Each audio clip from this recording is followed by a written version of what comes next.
Tuhan, saatnya kita akan masuk dalam pemberitaan firman Tuhan. Mari kita persiapkan hati dan pikiran kita untuk kita mendengar dan merenungkan firman Tuhan. Mari kita berdoa. Tuhan Yesus, terima kasih atas kesempatan kami boleh kembali berkumpul di rumah-Mu yang kudus ini. Saat ini kami kembali bersekutu sebagai anak-anak-Mu yang telah menerima kasih dan anugerah-Mu sepanjang kehidupan kami, khususnya sepanjang minggu ini. Kami bersyukur kepada Tuhan lewat puji-pujian, doa, dan kami juga saat ini memohon kembali anugerah Tuhan hadir untuk menyempurnakan syukur dan sukacita kami. Biarlah firman-Mu yang akan kami baca dan renungkan benar-benar kembali menjadi anugerah Tuhan yang memberkati kami semua, agar setiap kami boleh tetap terus hidup seturut dengan kehendak Tuhan. Kuasai hati dan pikiran kami dengan kuasa Roh Kudus. Diamkan semua suara-suara di sekeliling kami kecuali suara Tuhan saja, agar kami mampu untuk mendengarkan, merenungkan, dan juga melakukan firman. Amin. Tuhan, saya kembali undang berdiri. Mari bersama-sama kita mendengarkan firman Tuhan yang akan dibacakan dari Alkitab. Haleluya. Haleluya. Haleluya. Haleluya.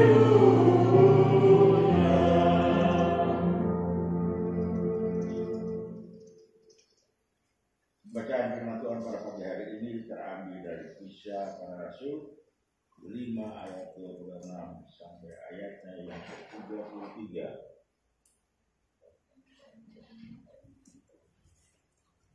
Kisah Para Rasul 5 ayat 26 sampai ayat yang ke-33 yang menyatakan, maka pergilah kepala pengawal serta orang-orangnya ke Bait Allah, lalu mengambil kedua rasul itu, tetapi tidak dengan kekerasan, karena mereka takut kalau orang banyak melempari mereka. Mereka membawa keduanya dan menghadapkan mereka kepada mahkamah agama. Imam besar mulai menanyai mereka, katanya, dengan kuasa dengan keras, kami melarang kamu mengajar dalam nama itu. Namun ternyata kamu telah memenuhi Yerusalem dengan ajaranmu, dan kamu hendak menanggungkan darah orang ini kepada kami.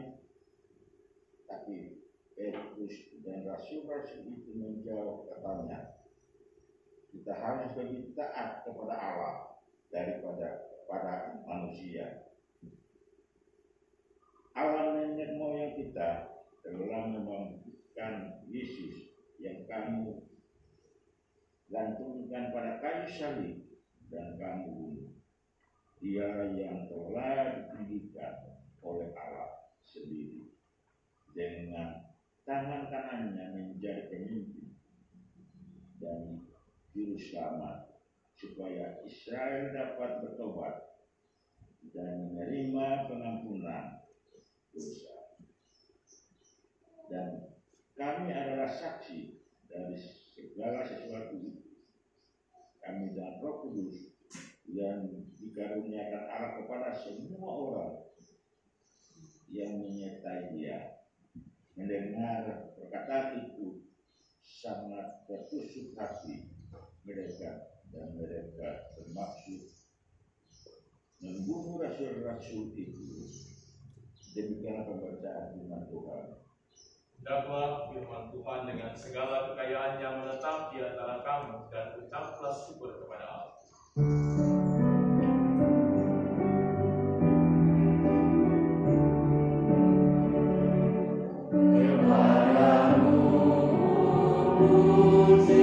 Puji-pujian, ada syukur dan segala kemuliaan.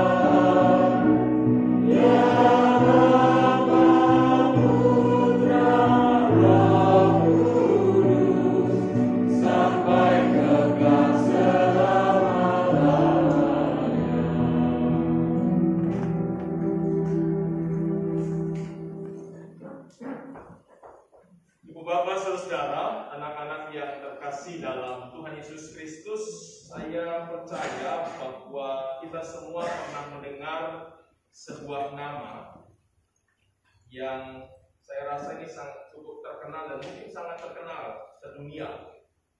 Nama itu adalah Maradona. Semua pernah dengar nama ini? Atau ada yang belum pernah dengar nama ini? Nama lengkapnya adalah Diego Armando Maradona. Maradona ini dikenal sebagai seorang pesepak bola. Dengan kemampuannya memainkan sepak bola itu, dengan prestasinya yang juga banyak, membawa juga negaranya pernah menjadi juara dunia. Tapi juga selain itu Maradona juga dikenal dengan kontroversinya. Mungkin dengan masalah-masalah di sekitarnya. Salah satu kontroversinya adalah yang sampai sekarang diingat orang, yaitu sebuah gol yang disebut sebagai gol tangan Tuhan. Ini gol yang dicetak oleh Maradona pada saat pertandingan melawan Inggris, yang menurut pemain-pemain Inggris itu pakai tangan. Tetapi kemudian gol itu tetap disahkan oleh wasit. Jadi gol ini menjadi gol yang terus menjadi perbincangan sampai sekarang begitu ya. Dan memang disebut sebagai gol tangan Tuhan. Karena dengan itulah waktu itu kalau tidak salah Argentina akhirnya bisa jadi juara.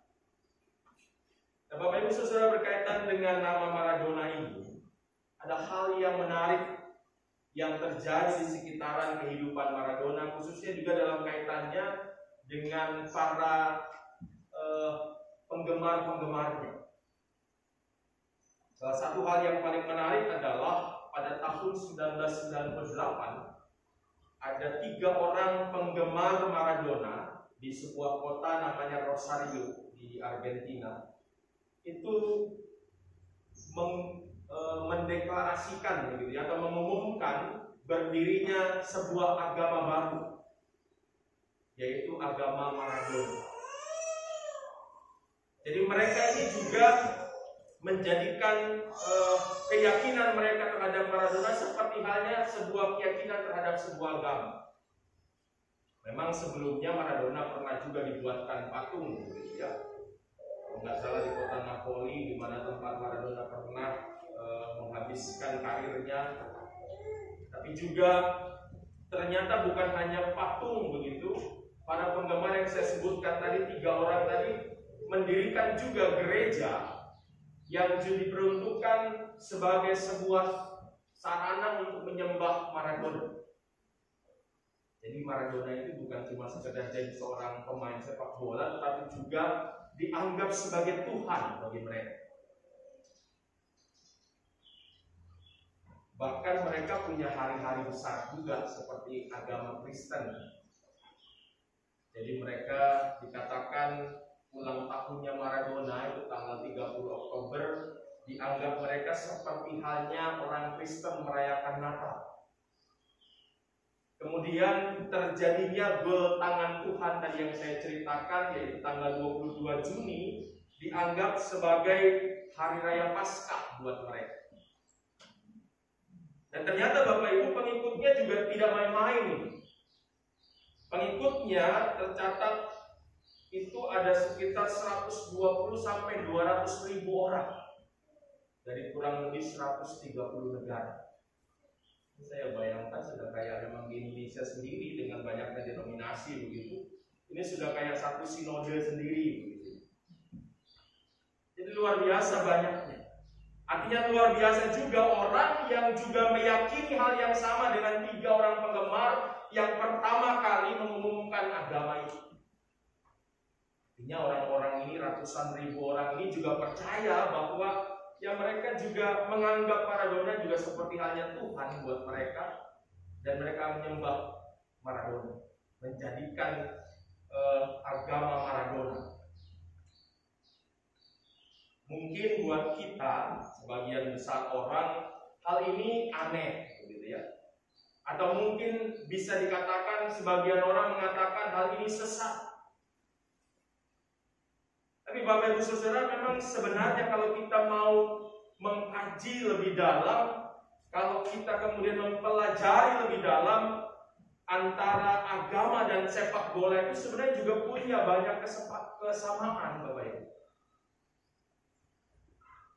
Agama itu punya pengikut juga. Sepak bola juga banyak punya penonton atau fans. Kemudian kesamaan yang lain, kalau agama juga punya aturan, sepak bola juga punya aturan. Bahkan kalau digambarkan, juga ada yang menggambarkan itu sebuah pertandingan sepak bola itu layaknya sebuah ibadah. Kan mirip-mirip ya. Kalau kita ibadah hari Minggu kan ada prosesi, ada pelayan firman masuk bawa kitab bersama dengan pelayan sapu gitu ya. Sepak bola kan ada juga kan? Ada prosesi masuknya. Ada kedua tim itu masuk bersama-sama didahului oleh wasitnya begitu. Ada mirip-miripnya. Kemudian juga beberapa stadion sepak bola itu bahkan punya sebutan atau punya julukan katedral. Paling tidak ada dua yang dikenal. Yang pertama adalah stadion milik klub di Spanyol, namanya Atletico Bilbao. Stadion namanya San Mames. Yang kedua ada stadion namanya Dalus, milik klub Portugal namanya Benfica. Jadi dua stadion ini paling tidak disebut juga oleh pendukung-pendukung mereka itu sebagai katedral. Artinya tempat mereka seperti hanya beribadah. Mereka juga ya, agama dan sepak bola juga sama-sama punya pemimpin. Kalau kita orang Kristen menyembah Tuhan Yesus begitu ya. Ya tadi salah satunya agama Maradona menyembahnya Maradona. Atau mungkin juga mereka menyembah tokoh-tokoh lain dalam sepak bola. Bisa juga pemain, bisa pelatih, atau siapapun. Kemudian kesamaan yang lain juga sama-sama punya pendukung, sama-sama punya umat. Kalau agama punya umat, mereka punya pendukung fanatik, Pak.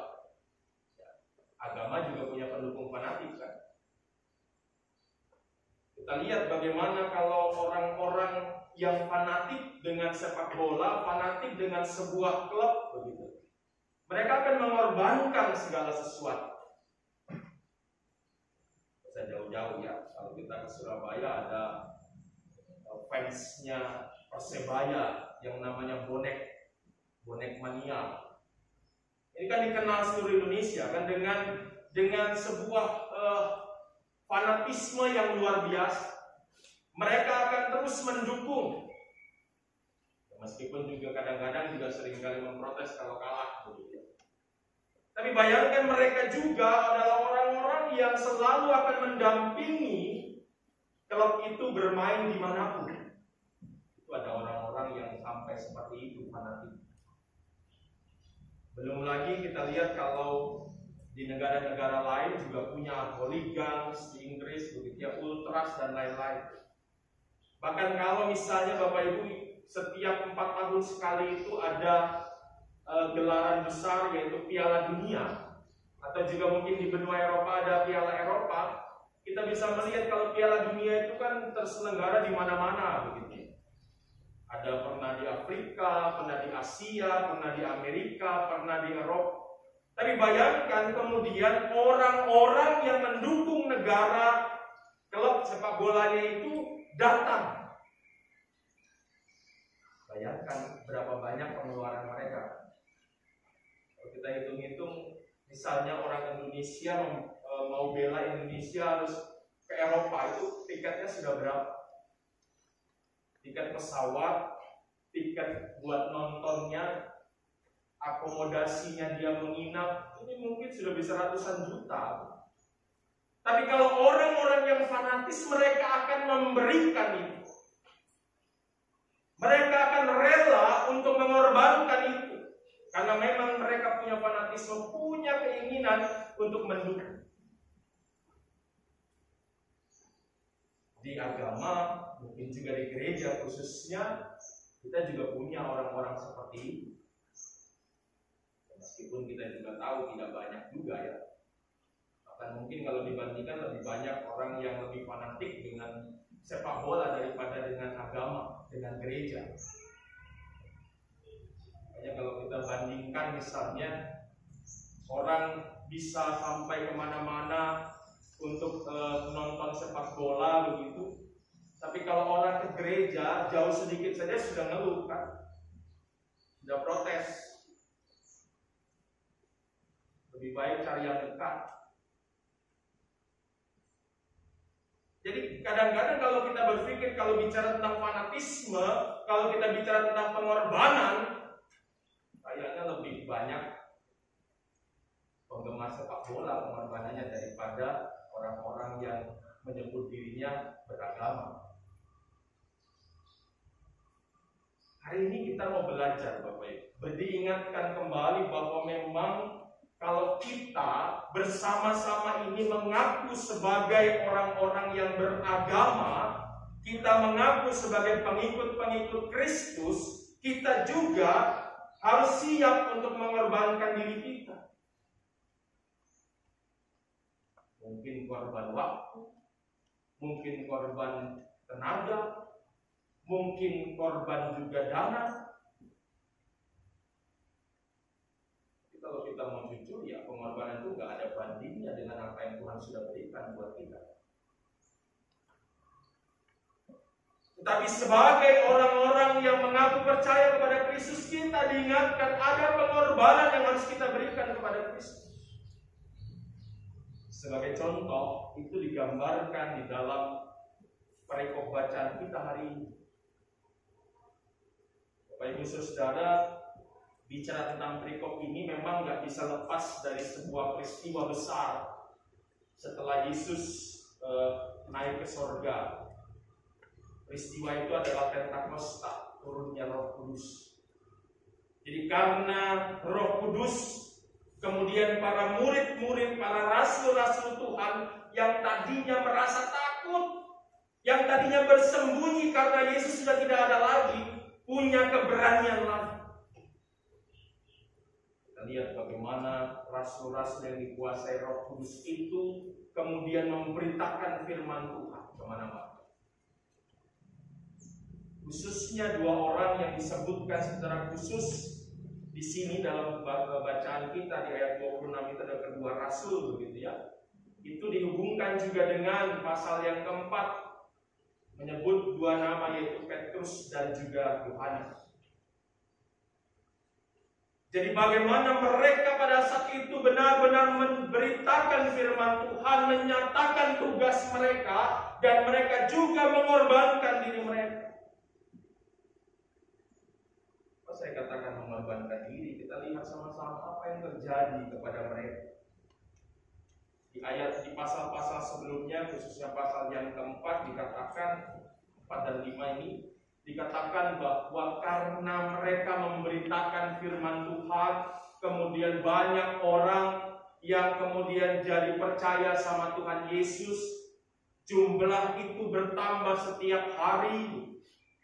Ternyata hal ini membuat orang-orang tertentu gak suka. Khususnya imam-imam besar yang disebutkan di sini. Mereka ini merasa bahwa kehadiran murid-murid Yesus ini, kehadiran para rasul ini mengganggu kenyamanan. Kami sudah enak-enak ini punya umat yang banyak begitu ya. Kami dihormati orang yang banyak dan juga otomatis juga kami punya keuangan juga banyak. Karena kan dalam tradisi orang Yahudi kan memang imam itu disupport penuh oleh umatnya.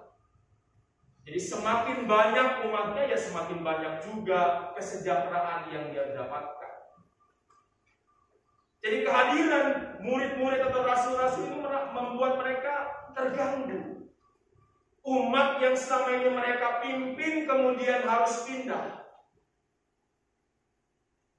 Sama misalnya saya di sini begitu ya, tiba-tiba ada orang baru atau mungkin ada pendeta baru di gereja yang mana begitu, tiba-tiba ini umat saya tinggal mungkin setengah atau sepertiga, pindah. Nggak nyaman ya. Lihat ada perpindahan seperti ya, mereka juga merasa seperti itu. Ini mereka membuat tidak lagi nyaman, membuat sebuah hal yang selama ini bertahun-tahun kami lakukan terganggu. Dalam gereja juga kadang-kadang seperti itu kan.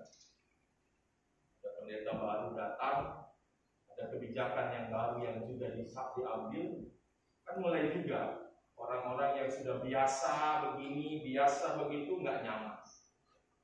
Akhirnya orang-orang seperti itu yang mulai membuat masalah di dalam gereja. Cari-cari kesalahan. Adanya cuma kritik. Orang-orang seperti itu ya siapapun pendetanya ya nggak akan bisa lepas dari kritikan dari mereka. Jadi kita lihat bagaimana kenyamanan yang dimiliki imam-imam besar itu terganggu dengan kehadiran para rasul, sehingga dengan itu mereka memutuskan untuk berusaha menangkap para rasul. Kita lihat Petrus dan Yohanes di pasal 4 dikatakan harus menghadap mahkamah agama. Kemudian di pasal 5 ayat 17 dan seterusnya dikatakan bahwa Petrus dan Yohanes dimasukkan dalam penjara. Jadi artinya satu pengorbanan yang sudah diberikan oleh Petrus dan Yohanes sebagai rasul Tuhan adalah mereka berani tetap memberitakan firman Tuhan meskipun harus dipenjara. Pertanyaan pertama buat kita, kira-kira kalau kita harus dipenjara karena Kristus, mau nggak?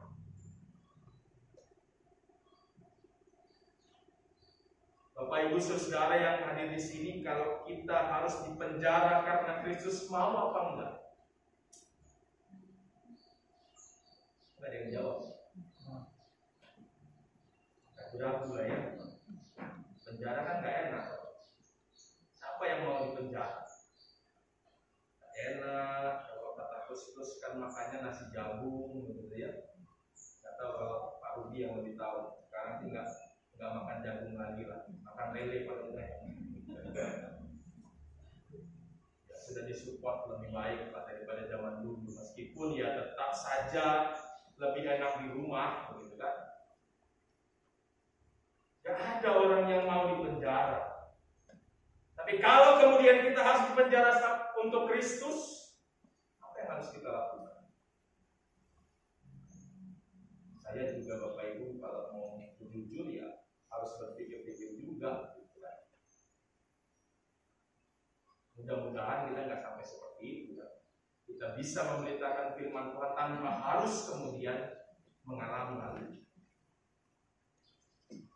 Hal yang kedua dikatakan juga dalam perikop bacaan kita di ayat 33, dikatakan bukan hanya mereka ditangkap di penjara, tetapi imam-imam besar bahkan berusaha membunuh mereka. Ini pertanyaan lagi buat kita. Kalau kita harus menghadapi resiko kematian untuk Kristus, siap nggak kita? Tadi gambaran orang-orang beragama zaman sekarang itu kan susah. Jangankan harus dipenjara, jangankan harus kemudian resiko dibunuh, suruh ke gereja aja susah, gitu kan. Suruh berkorban waktu saja susah, berkorban tenaga saja susah, berkorban dana saja susah buat gereja, apalagi harus berkorban nyawa.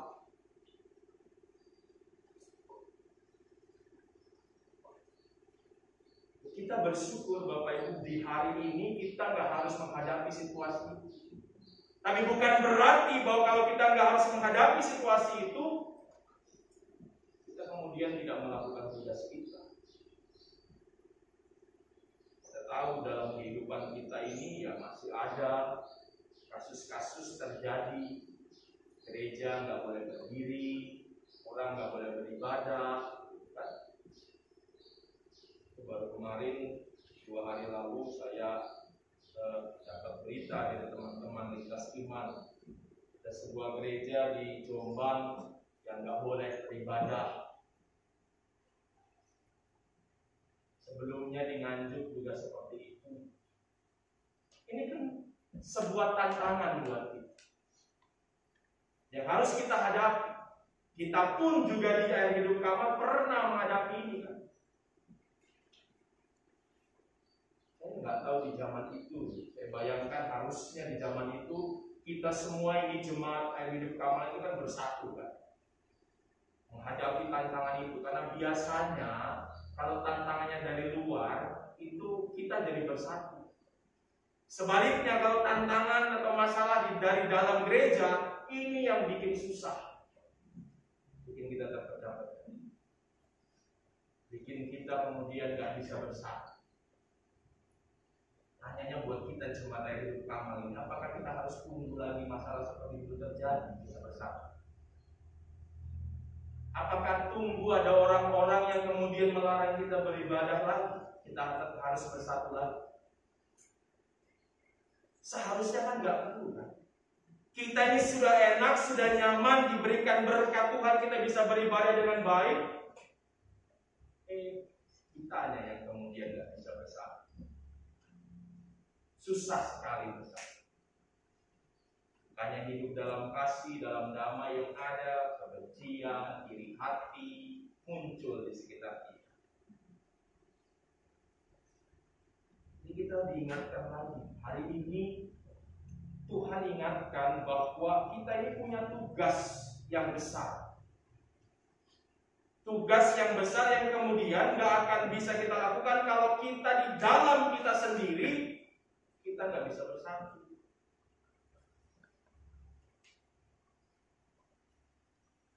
Atau dari diri kita sendiri kita nggak mau memberikan diri kita untuk berkorban. Tugas kita seperti para rasul, memberitakan kebenaran Injil Tuhan. Kita harus membagi berkat Tuhan yang kita terima itu.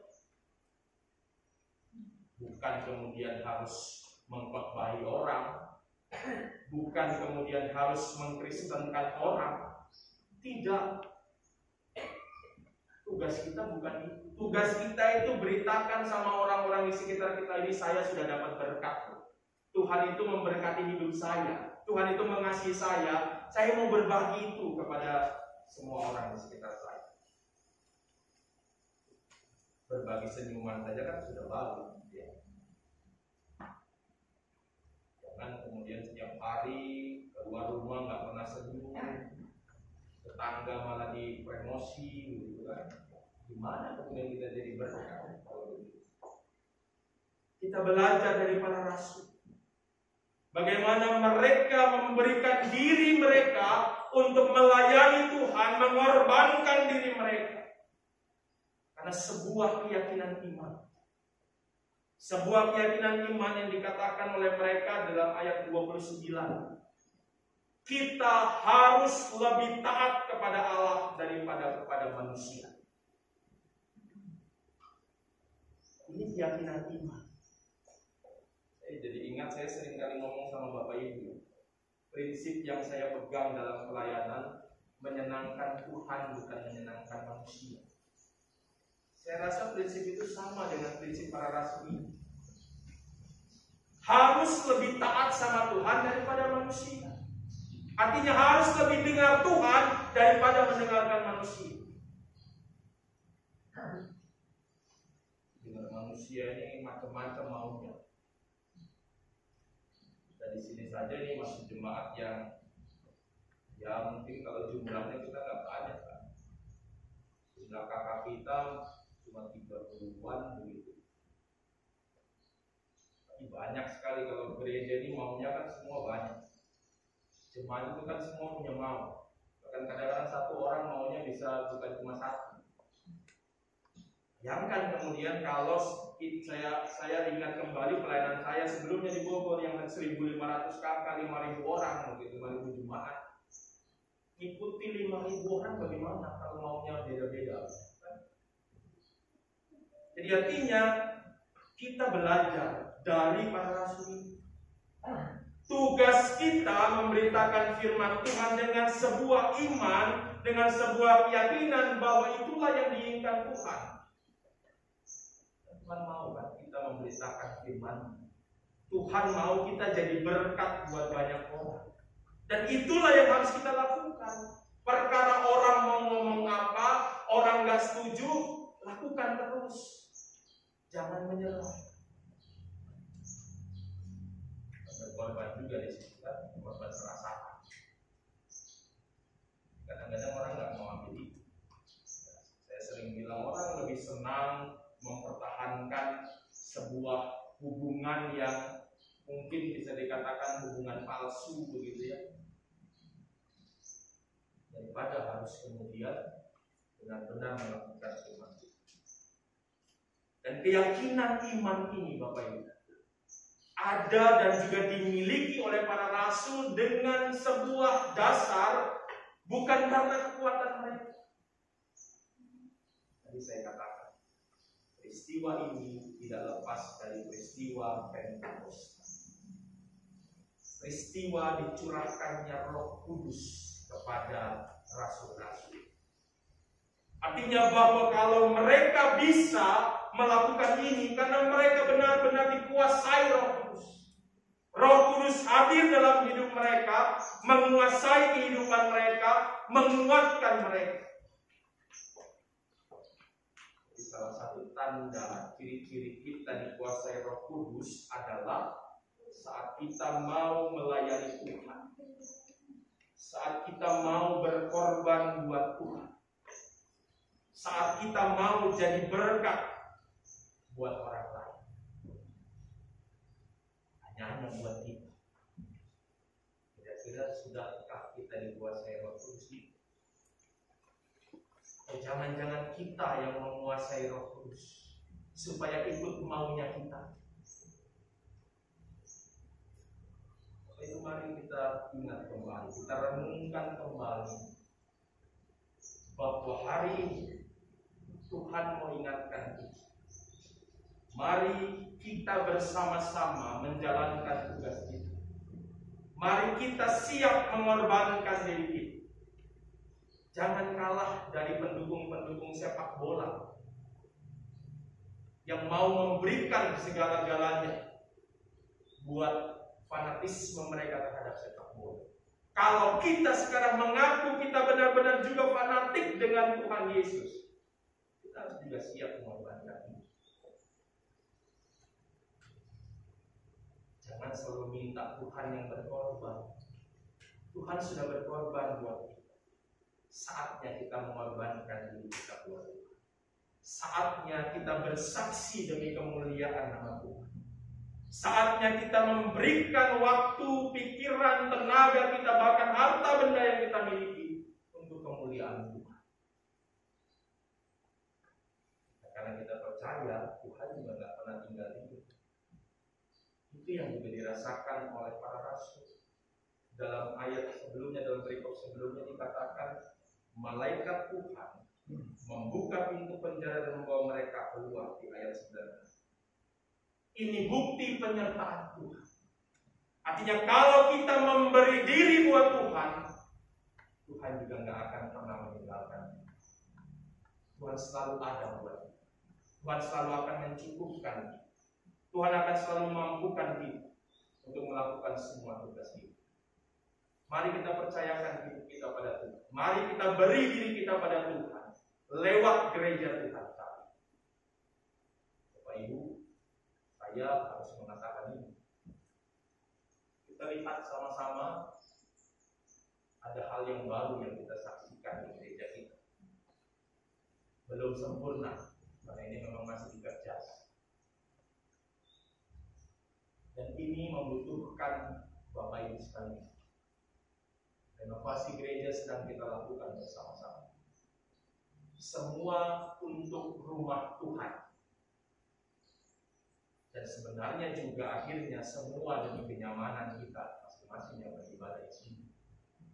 Jadi mari dengan apa yang kita mampu, apa yang kita bisa, kita mulai untuk memberikan diri kita buat Tuhan melalui gereja ini. Gereja yang dipercayakan Tuhan kepada kita semua, kepada Bapak Ibu. Mari kita bersama-sama jadikan tempat ini menjadi tempat di mana kita berjumpa dengan Tuhan, tempat di mana kita juga merasakan kehadiran Roh Kudus Tuhan yang menguatkan kita untuk bisa menjalani hari-hari kita. Biarlah dengan semua itu kita hari ini benar-benar mau kembali berkomitmen untuk melayani Tuhan, untuk bersaksi demi nama Tuhan, untuk mengorbankan diri bagi Tuhan, karena Tuhan sudah berkorban bagi kita semua. Amin.